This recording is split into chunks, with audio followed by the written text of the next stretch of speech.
Video recording হবে সরকারের তরফে স্পষ্ট হয়ে গেল। আপনারা শুনলেন, মুখ্যমন্ত্রী বললেন, কিন্তু জুনিয়র ডাক্তারদের এবার কি অবস্থান, তারা কি ভাবছে? মুখ্যমন্ত্রীর ডাকে অনুরোধে সাড়া দিয়ে তারা কি ভেতরে যাবেন, বৈঠক করবেন মুখ্যমন্ত্রীর সঙ্গে? কারণ ভিডিও রেকর্ডিং যে হবে না, শুধু সরকারের তরফে হবে, চিকিৎসকদের করতে দেওয়া হবে না, সেটা স্পষ্ট করে দিলেন মুখ্যমন্ত্রী মমতা বন্দ্যোপাধ্যায়। नीरा सफेद तुरंत खुले, भरपूर झाग दे और इसकी स्मार्ट साइंस दे स्मार्ट केयर और फ्रेशनेस। मेरी चॉइस मेरा सफेद। এবং তিনি বললেন যে বৈঠক করতে না চাইলে চিঠি দিলেন কেন? আমরা কথা বলবো, আমাদের সঙ্গে সরাসরি রয়েছেন আমাদের প্রতিনিধি সুকান্ত মুখোপাধ্যায়। সুকান্ত, এই মুহূর্তে তাহলে চিকিৎসকদের অবস্থান কি? তারা কি এখনো বাইরে অপেক্ষা করছেন?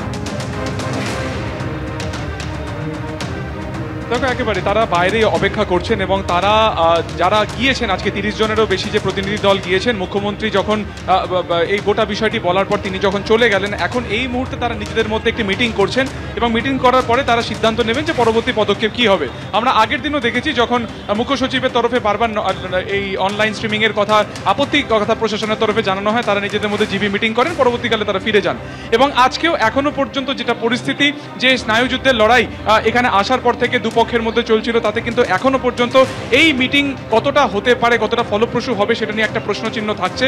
তার কারণ হচ্ছে ফের আজকে জটিলতা কিন্তু সেই একই জায়গাতে রয়েছে, অর্থাৎ অনলাইন স্ট্রিমিং। এবং দ্বিতীয়ত আরও একটি জটিলতার যে জায়গা রয়েছে, যে দ্বিপাক্ষিক ভিডিও রেকর্ডিং, যেখানে কিন্তু পরিষ্কার ভাষায় মুখ্যমন্ত্রী তাদেরকে বলে দিলেন যে ভিডিও রেকর্ডিং করা হবে, তবে সুপ্রিম কোর্টের নির্দেশে পরবর্তী সময় এই ভিডিও রেকর্ডিং তাদেরকে দেওয়া হবে। ঠিক এখানটাতেই কিন্তু যারা জুনিয়র ডাক্তারদের প্রতিনিধি দল, তাদের মূলত আপত্তির জায়গা। তার কারণ তারা একদিকে যখন চাইছেন তাদের একাংশ যে লাইভ স্ট্রিমিং হোক, আরেকদিকে আরেক পক্ষ, মানে এদের মধ্যে একাংশ তারা কিন্তু চাইছেন যে দুপক্ষকেই লাইভ এই গোটা বিষয়টি, বৈঠকটির ভিডিও রেকর্ডিং করতে হবে। ফলত এই যে একটা শর্তকে সামনে রেখে আরও একবার জটিলতা তৈরি হলো। স্বাভাবিকভাবে প্রশ্ন উঠছে যে আজকে মঙ্গলবারের পরে শনিবার, অর্থাৎ 5 দিন যে কর্মবিরতি চলছে, সেই কর্মবিরতি উঠে যাওয়া বা নিষ্পত্তির আশঙ্কাতেই সম্ভবত আজকে মিটিং ডাকা হয়েছিল। সেই মিটিং কি আদৌ ফলপ্রসূ হবে? দূরে যে ছবি তুমি দেখতে পাচ্ছ, একদম মুখ্যমন্ত্রী বাসভবনের ঠিক বাইরের যে ছবি, সেখানে এই প্রবল বৃষ্টির মধ্যে তারা এখনো বাইরে রয়েছেন। মুখ্যমন্ত্রী কিন্তু তাদেরকে বসার আহ্বান জানালেন, তাদেরকে চা খাওয়ার আহ্বান জানালেন, কিন্তু এখনো পর্যন্ত মুখ্যমন্ত্রীর এই আহ্বানে তারা কিন্তু সাড়া দেননি। তারা নিজেদের মতন করে মিটিং করছেন এবং তারপরে তারা সিদ্ধান্ত নেবেন যে পরবর্তী পদক্ষেপ কি হবে। এখন দেখা যে তারা কি এই মিটিং আদৌ হয় নাকি তারা ফিরে যান। এবং আজকেও যদি ফিরে যান, তাহলে স্বাভাবিকভাবে বলা যায় বা বলার অপেক্ষা রাখে না যে এই কর্মবিরতির অবস্থানকে কেন্দ্র করে যে জটিলতা আজকে ফের তৈরি হতে চলেছে, সেটা আরও বড় হবে বা আরও বৃহত্তর আকার ধারণ করবে। সব মিলিয়ে এই মুহূর্তে দুপক্ষই তাদের অবস্থানে অনড়। মুখ্যমন্ত্রী সাফ জানালেন যে নন স্ট্রিম, একেবারে লাইভ স্ট্রিমিং এর কথা তারা চিঠি তো প্রশাসনের পক্ষ থেকেও জানানো হয়নি, তারাও জানেনি। ফলত এখন এই দাবি কি করে উঠছে? ফলত এই যে অনমনীয় ভাব দুপক্ষের, তাদের নিজের অবস্থানে তারা যে অনড় রয়েছে, সেটা নিয়ে আরও একবার কিন্তু জটিলতা দেখা দিচ্ছে বৃহস্পতিবারের পরে আজকে শনিবার।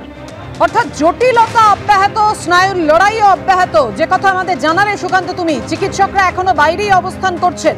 মুখ্যমন্ত্রীর অনুরোধে এখনো পর্যন্ত সাড়া দিলেন না চিকিৎসকরা, সেটা বলা যাবে না, কারণ এখনো চিকিৎসকরা বাইরে রয়েছেন, তারা আলোচনা করছেন। কি হয় অবশ্যই দেখার, কিন্তু জটিলতা কাটলো না। আমরা বৃহস্পতিবার কি দেখেছিলাম নবান্নে, লাইভ স্ট্রিমিং এর কারণেই ভেস্তে যায় বৈঠক। চিকিৎসকরা চাইছিলেন সরাসরি সম্প্রচার হোক, সাধারণ মানুষ, জনগণ তাদের সঙ্গে রয়েছেন, বিচার চায় সবাই, কিন্তু না, লাইভ স্ট্রিমিং হয়নি, সরাসরি সম্প্রচার না হওয়ার কারণে ভেস্তে যায়। কিন্তু মুখ্যমন্ত্রী আজকে বাইরে বেরিয়ে এসে অনুরোধ করেন, বলেন আদালতে যেহেতু মামলা চলছে, সর্বোচ্চ আদালতের অনুমতি পেলে তবেই ভিডিও রেকর্ডিং তুলে দেওয়া হবে চিকিৎসকদের হাতে। কিন্তু চিকিৎসকরা তাতে নারাজ, তারা তাদের দাবিতে অনড় রইলেন।